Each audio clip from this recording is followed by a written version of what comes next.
Hello and welcome back to a very exciting video. In this video, I'm going to be showing you how we made our cobblestone path. And I think that one thing that I'd like to say, if I say anything in this video, is just to give it a try. Because I feel like this is something that I really wouldn't have believed that I was capable of, but I laid every single one of these stones. And it's a long, long path. I think the only thing I would have done differently is started it earlier, honestly. But I'm really, really happy with how it's turned out. I absolutely love it. But there are a few pitfalls that I think you can avoid. And I think it took us longer than it needed to, even though it only took us a week and we didn't work every single day of that week. So I'm gonna share how to do this super quickly and efficiently and for a very low budget. And here's what you'll need. You can look at this as sort of a shopping list for what you'll need or what kind of equipment you wanna gather and have handy while you're making the path. You can either take a screenshot of this with your phone and use this as a shopping list when you go shopping, or you can check out the description box where I'll have all this listed as well. Now, we live in New England in the Northeast, and we have so many New England river stones. You know, this whole area used to be a riverbed, so there are tons and tons of large rocks. And we call them Flintstone rocks, me and my partner, because they are just these big, round, kind of white rocks. And whenever we try and dig, whenever we try to plant a plant, no matter whether it's a little plug that we've grown from seed or a large shrub or tree, there are just so many rocks that we have to contend with. Just from this one hole, we have 1, 2, 3.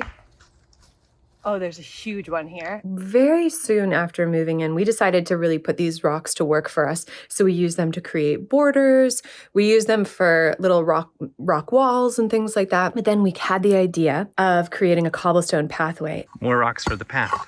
More rocks for the path. Glass half full.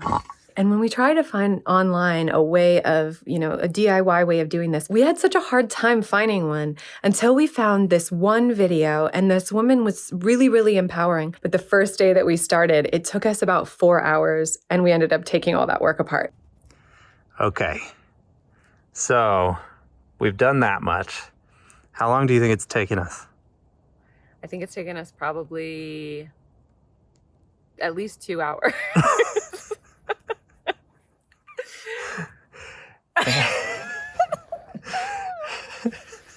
And where are we at right now with the process?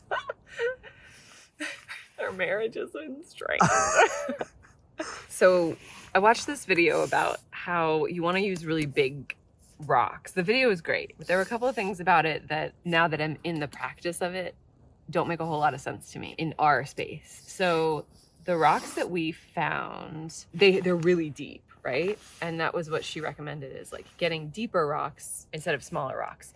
So we did that, and it takes like an enormous amount of concrete. We've gone through 2 bags of concrete, Quikrete now, and we've only done this little space, and we have all of this to go.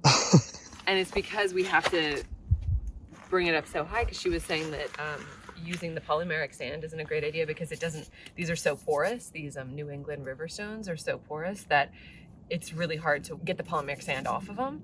So she was recommending just kind of squishing them in there. But these are too deep to do that unless you really pile the Quikrete super high. So then we hadn't put in little stones, but now that we did put in some of the smaller stones, I do think that looks really nice. And I think most of the cobblestone pathways that you see have a lot of like little stones, and all the stones are touching. So now we're just trying to decide, do we keep going with these bigger stones? Because we have huge stones that we could use. And we were thinking of using a lot of those. We have like a huge, that's not even all of them. So now we're just trying to decide, do we keep going and just use a shit ton of Quikrete? Or Burt had an idea of spreading all of this out and then just using the little stones. It would save probably money and time on the Quikrete. So should we dismantle the work that we've done and start again? What do you think? I think so. I don't think it's going to take that much to dismantle it. the 2 hours. So to save you some time and energy, here are some things that I would have done differently. So the way that we had designed the beds, we already knew where the path was going to be, but that's your first step. And you can create your path using things like rope that you have lying around. Most of us gardeners have hoses. So if you have a hose, you can use that to kind of create the lines that you want for the edging, just to sort of draw that in your mind. And then you want to just remove any weeds, any sod that you have, any grass that you have laid there, just to make sure you have a nice clean slate to work with. Now, an important thing here is that with a cobblestone path and like brick or something like that you're laying, it doesn't have to be perfect. Part of what I love about it is its higgledy-piggledy look. So having, lines and curves and things like that, we wanted it to sort of like have a little bit of undulation to look more natural and organic. Almost like my husband was saying, like, we want a lot of what our house feels like to feel like Robinson Crusoe. Like it was just sort of like put together with what we have here. Now they didn't, there just wouldn't have been, Quikrete. Robinson Crusoe wouldn't have had that available to him. But we wanted that sort of cottagey feel to it, something that felt very found and organic. And because of that, you can kind of get away with not having as much prep. You still want to prep the ground, level it as much as you can, but we're on the side of a mountain. And again, we have so many rocks in the soil that it wasn't perfect, but we got it as close to perfect as we could. We got it, pretty level and all of that. The next thing you should do is to gather your equipment, particularly the rocks. If you live in the Northeast or if you live in a really rocky area and you're not having to order the rocks in, you just want to make sure you have a spot for those. So what we've been doing over the years is just anytime we dig up a rock, we have to plant plants, any size of plant, we have to use a pickaxe here. So taking, the pickaxe and just collecting the rocks is really important, having a spot for that. Then the next thing you want to do is just get all your other tools. I have right there on the ground, you can probably see it, is my kneeling pad. That's really, really helpful. It's out drying because I got so much Quikrete on it when we were doing it that I had to wash it off every single night. So get your equipment ready. We used Quikrete. We used a little bit of Paver sand, not polymeric sand, but just Paver sand, just underneath, just to level out certain areas that had big dips in them. So that's really, really helpful. Once you have all those things together, a tarp or something to cover it if you live in a really wet area, or if it's wintertime, like here we're getting snow all the time. It's snowing right now. So having something like that to cover it is really, really helpful. I used a trowel as well. It was like my not so nice gardening trowel. So just like sort of like a miniature little shovel or something like that. And just make sure that you're washing these things off every single night or after you're using them, just so that they don't get concrete hardening on them.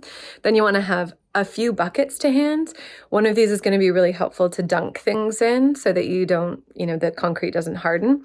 And then another one is to actually mix the concrete or the Quikrete. We use the cheapest Quikrete. My husband was just like, oh, it's fine, because it's the one that has the rocks in it. And I think that was totally fine. We're probably going to come in and sort of top dress the stones with some kind of a darker sand, maybe like a dark gray or a black or even like a dark brown. We're going to see what we can find, but it's not that important to us. I think it looks really, really nice and very charming. As far as the size of the stones, I would recommend, we tried really large stones, and the problem there is that you have to use so much cement just to anchor them in, that I would actually recommend using sort of a medium-sized stone. So the ones that we found kind of the best were sort of the maybe 4 to 6, maybe 4 to 8 inches. And you want a variety of different shapes. We have tons of ones that are different colors and shapes. We have like a really purple stone. We have blue slate.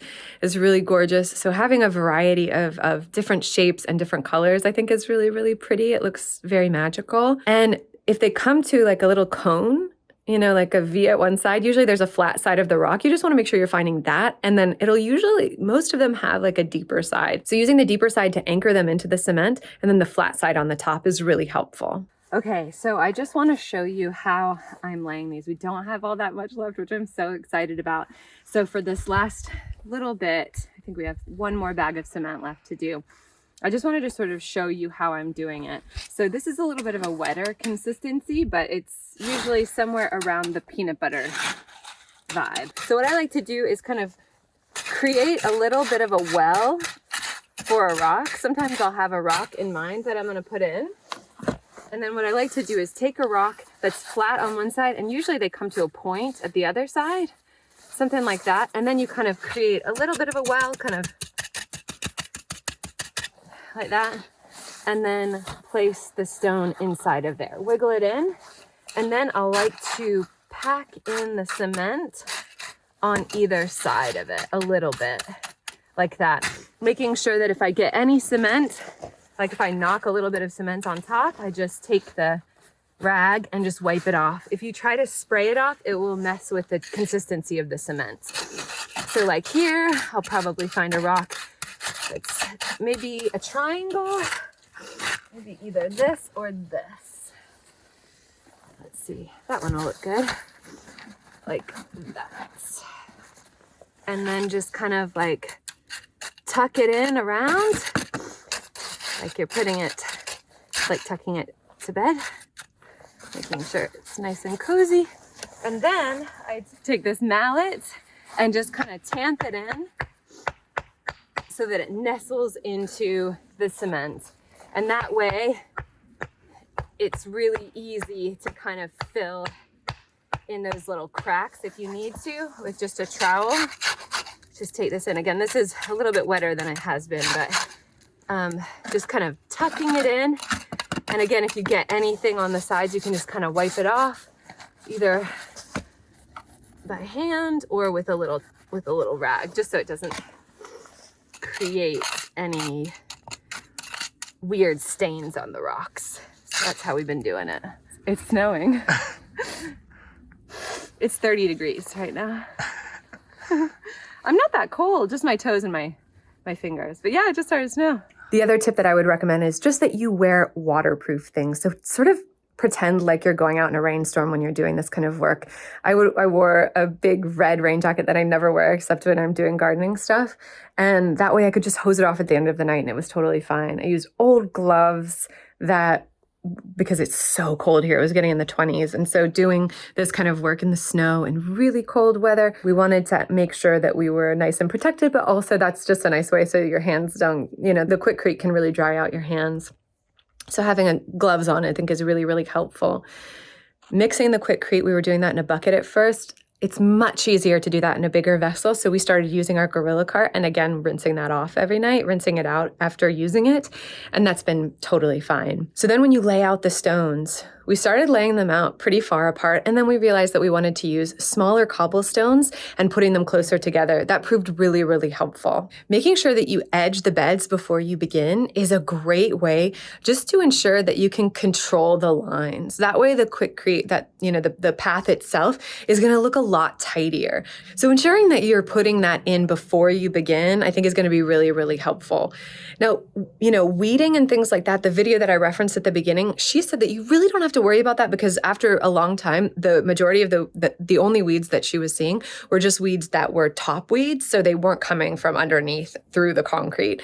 So, you could put something down like, you could use old newspaper or you could use cardboard is a really popular one just to, as a weed suppressor. But it sounds like you don't really need that since most of the weeds are going to be coming from the top anyway, like from seeds and things like that. I honestly think depending on the length of your path, I think ours is about 50 feet, maybe 60 feet. You could probably get away with doing this in a weekend.